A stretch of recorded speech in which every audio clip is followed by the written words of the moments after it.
दी revenant. आज की हमारी कहानी सत्य घटना पर आधारित है। कहानी की शुरुआत ह्यू ग्लास और उसके बेटे से होती है। वे नदी के किनारे होते हैं और अपने शिकार की ओर धीरे धीरे बढ़ रहे होते हैं। ग्लास हॉक को बिना शोर किए आगे बढ़ने को कहता है, तभी वह अपने शिकार पर गोली चला देता है। दूसरी ओर नदी के किनारे ढेर सारे लोग होते हैं जो कि अपने खाने की व्यवस्था में लगे होते हैं। उन्होंने कई मछलियाँ पकड़ी होती हैं और एक बारहसिंगा का शिकार किया होता है। उसी समय उनका एक साथी मदद मांगते हुए उनकी ओर आता है, लेकिन एक तीर आकर उसे मार देता है और उसी समय उन लोगों पर कई तीर से हमला कर दिया जाता है, लेकिन वे उन्हें दिखाई नहीं देते हैं। वहाँ भगदड़ मच जाती है और वे सभी डर जाते हैं। ग्लास गोलियों की आवाज़ सुनकर उनकी ओर जाने लगता है। इस तरफ इन पर लगातार तीरों की बारिश की जा रही थी। वे इन सभी को चारों ओर से घेर लेते हैं। तभी ग्लास वहाँ पे पहुँचता है और सभी को मारते हुए आगे बढ़ता है। वह सभी को कहता है कि वे सब कुछ छोड़कर नाव की ओर आगे बढ़े। वे सभी सब कुछ छोड़कर नाव की ओर भागने लगते हैं। कईयों लोग मारे जाते हैं और सिर्फ 10 ही लोग नाव तक पहुंच पाते हैं। उनके पास एक घोड़ा और सिर्फ 10 ही लोग बचे हुए थे। यह हमलावर कबीला री था। कबीले का सरदार अपनी बेटी की तलाश में होता है, लेकिन उसे यहाँ अपनी बेटी नहीं मिलती है। वह सब कुछ लूट कर आगे बढ़ जाता है। इस तरफ ग्लास और उसके सभी साथी नाव के सहारे आगे बढ़ते हैं। तब उनका एक साथी फिजलगार्ड कहता है कि वे लोग हम पर अभी भी नज़र रखे हुए हैं और वे लोग इन पेड़ पर होंगे और हमें देखने का इंतजार कर रहे होंगे और हमें देखते ही वे मार डालेंगे। तो अब आगे हमें क्या करना चाहिए कैप्टन? तब कैप्टन ग्लास से पूछते हैं, जिस पर ग्लास जवाब देता है कि सबसे पहले हमें इस नाव से बाहर आना होगा और बाहर जाकर हमें एक नया रास्ता देखना होगा। इसके अलावा हमारे पास अब कोई और रास्ता नहीं है, क्योंकि हम कुछ भी क्यों ना करें, री की नज़र हम पर जरूर होगी। तब फिजलाट कहता है कि नाव से उतरना बेवकूफ़ी होगी, क्योंकि हम वैसे भी बेहद कम ही लोग बचे हैं। जिस पर कैप्टन कहता है कि ग्लास इस जगह को हमसे बेहतर जानता है और उसका काम है हमें सेफ रखना, इसलिए जैसा ग्लास कहेगा हम सभी वैसा ही करेंगे। कुछ दूर चलने पर वे नाव को अकेला छोड़ देते हैं, ताकि अगर री की नज़र उन पर पड़े तो री उनका पीछा करते हुए आगे निकल जाए और हमें री से दूर जाने का और समय मिल जाएगा। ग्लास कहता है कि वे सारा सामान यहीं रख देंगे, साथ ही सिर्फ ज़रूरत की चीज़ें अपने साथ रखेंगे और पैदल आगे बढ़ेंगे। लेकिन फिजलाट अभी भी इस पर बहस कर रहा होता है कि नाव छोड़ना बेवकूफ़ी है। हम उसे कहीं छिपा सकते हैं, कहीं रख सकते हैं, क्योंकि एक कैंप तो हमें आगे ही मिल जाएगा। लेकिन कैप्टन इसे इग्नोर करते हैं। ग्लास सभी साथियों के साथ मिलकर सारा सामान वहां रख देता है और वहां पर एक निशान बना देता है, ताकि बाद में वे जब भी वापस आए उन्हें वह सामान आसानी से मिल जाए। ग्लास को अब उनके लिए एक रास्ते की तलाश थी, जिससे कि वे अपनी मंजिल तक आसानी से पहुंच सके। लेकिन फिजलाट चुप नहीं रहता है। वह लगातार कह रहा होता है कि वह इतनी मेहनत करके खाली हाथ वापस नहीं जाना चाहता, क्योंकि जब वे वापस आएंगे तो सारा सामान गायब हो चुका होगा। तब वह ग्लास पर निशाना लगाते हुए कहता है कि री को हमारा ठिकाना कैसे पता चला, जबकि ग्लास का काम था कि वह उन पर नज़र रखे। तो यह कैसे और क्यों हुआ? क्योंकि वे सभी इस ग्लास के दोस्त हैं और इसका बेटा भी उन्हीं जंगली में से एक है, और उनकी लड़ाई में अकेले सिर्फ तुम ही और तुम्हारा बेटा ही कैसे बच पाया। अब वे वहीं रात गुजारने का फैसला करते हैं और वहीं रुकते हैं, लेकिन हॉक अभी भी परेशान और मायूस होता है। तब ग्लास आकर उसे समझाता है कि वह हमेशा उसके साथ रहेगा और उसका साथ कभी नहीं छोड़ेगा।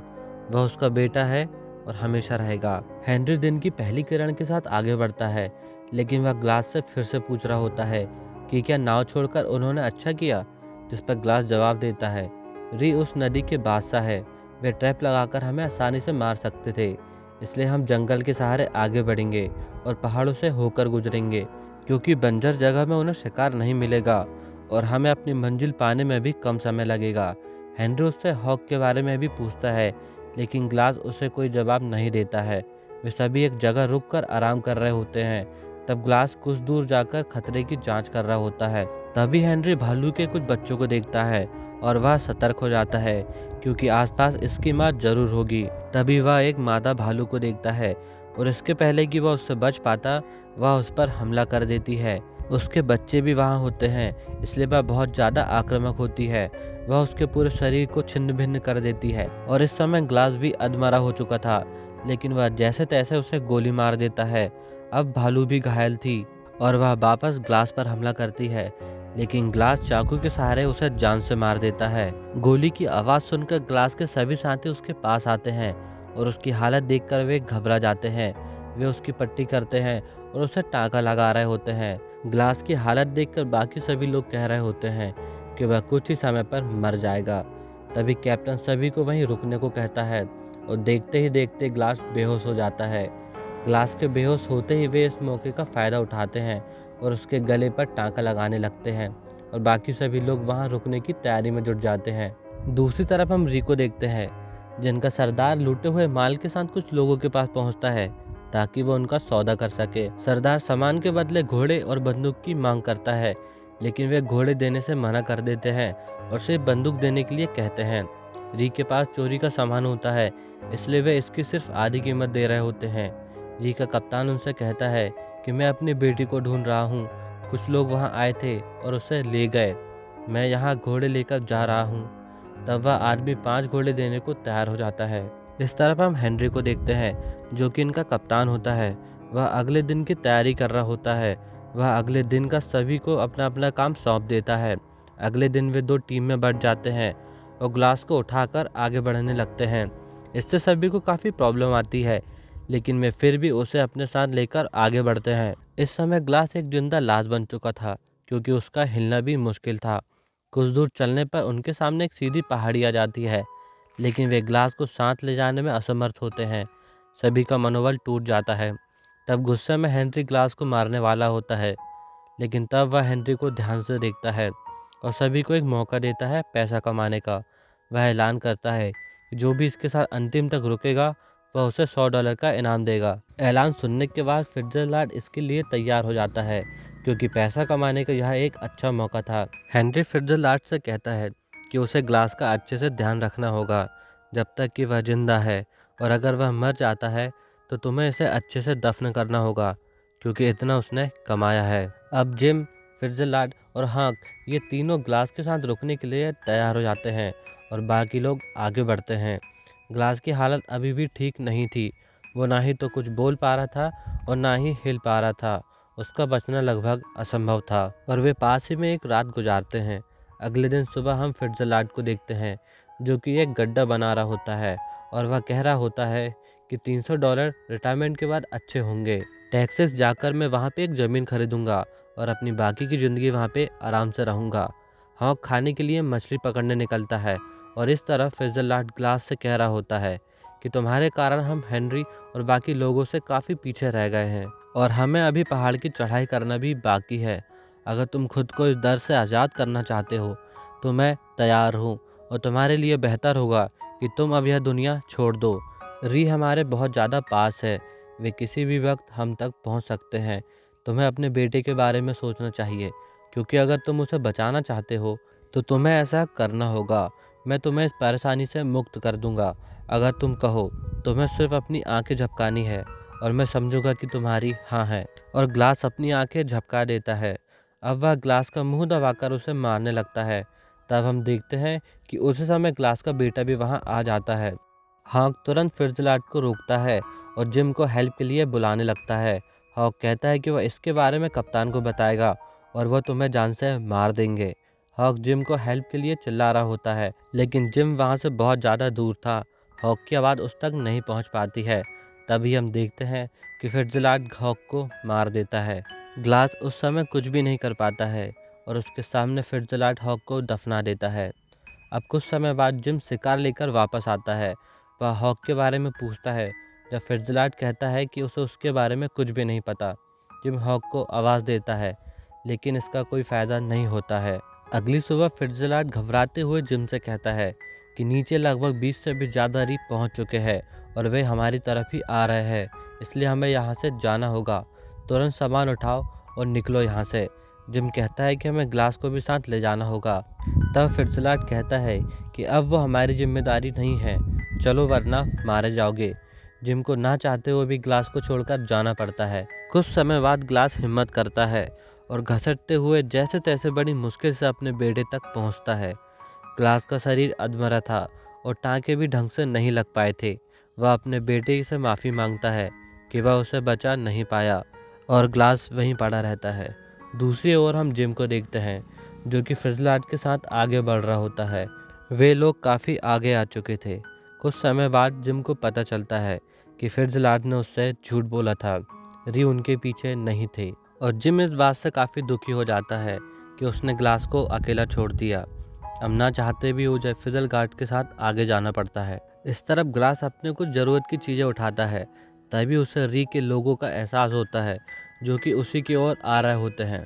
तब ग्लास जैसे तैसे वहाँ से निकल पाता है। ग्लास बहुत ज़्यादा भूखा था और उसे खाने की तलाश थी। उसे रास्ते पे जो भी मिलता, सड़ा गला, वह उसे खा लेता और वह धीरे धीरे एक नदी के पास पहुँचता है और पानी पीने की कोशिश करता है, लेकिन पानी उसके गले के टाँके से बाहर निकल जा रहा था। अब ग्लास को ज़रूरत थी कि वह अपना गला ठीक करे, तो वह बारूद का सहारा लेता है और अपना गला ठीक करता है, जो कि बेहद ज़्यादा दर्दनाक होता है। अब उसे जो मिलता वह उसे खाना पड़ता। ग्लास लकड़ी के सहारे चलने की कोशिश करता है, लेकिन उसे हाथ से ढंग से लकड़ी पकड़ते नहीं बन रहा था, इसलिए वह चलने में अभी भी असमर्थ था। एक शाम जब वह नदी के किनारे होता है, तब री के कुछ लोग वहाँ तक पहुँच जाते हैं और वह ग्लास को देख लेते हैं। तब ग्लास नदी में कूद जाता है और वहाँ से भागने में कामयाब रहता है। दूसरी ओर हम जिम और फिट्जलाट को देखते हैं, जो कि एक कबीले तक पहुँचते हैं जिन्हें किसी ने पहले ही लूट लिया था और वहाँ के सभी लोगों को मार दिया गया था। वे रात वहीं रुकते हैं, उन्हें खाना मिलता है और रुकने की जगह मिलती है। फिर इस तरफ हम ग्लास को देखते हैं, जिसके घाव अभी भी बहुत ज़्यादा गहरे थे। तभी उसे जानवर का एक झुंड दिखाई देता है और उस रात एक व्यक्ति ने उन्हीं में से एक का शिकार किया होता है। ग्लास उस व्यक्ति के पास जाता है और वह व्यक्ति ग्लास को खाना देता है। अगले दिन जब वे उठते हैं, तब ग्लास उसे बताता है कि भालू ने उसकी ऐसी हालत कर दी है, मेरे सभी साथी ने मुझे छोड़ दिया है और मेरे बेटे को भी मार दिया गया है। तब वह आदमी कहता है कि मेरे साथ भी कुछ ऐसा ही हुआ है, मेरे लोगों को मार दिया गया। अब मेरे पास कुछ नहीं बचा है और मैं अभी दक्षिण की ओर जा रहा हूँ, क्या तुम मेरे साथ चलोगे? तब ग्लास उसके साथ चला जाता है। रास्ते में वह आदमी ग्लास के घाव को देखता है, जो कि अब सड़ने लगे थे। तब वह आदमी कहता है कि तुम्हें इसका इलाज जल्द ही करना होगा, नहीं तो तुम मारे जाओगे। इस तरफ हम जिम और फिट्जलाट को देखते हैं, जो कि किले तक पहुंच चुके थे और वे झूठ बोलकर अपना इनाम ले लेते हैं। लेकिन जिम को अभी भी इस बात का दुख था कि वह ग्लास को नहीं बचा पाया। इस तरफ ग्लास उस आदमी के साथ आगे बढ़ रहा होता है। रात में वे एक बर्फीले तूफान में फंस जाते हैं। ग्लास का शांति उसे बचाने के लिए एक काम चलाऊ शेल्टर बना लेता है, जिससे वे रात आसानी से गुजार लेते हैं। उस रात वह ग्लास के घावों का भी इलाज करता है। अगले दिन ग्लास का साथी गायब था। ग्लास उसे ढूंढने के लिए कुछ दूर आगे चलता है और जब वह अपने शेल्टर से कुछ दूर चलता है, तब वह उस आदमी की लाश देखता है, जो कि एक पेड़ पर लटकी हुई थी। उसे एक झुंड ने मारकर पेड़ पर लटका दिया था। ग्लास शाम होने का इंतजार करता है।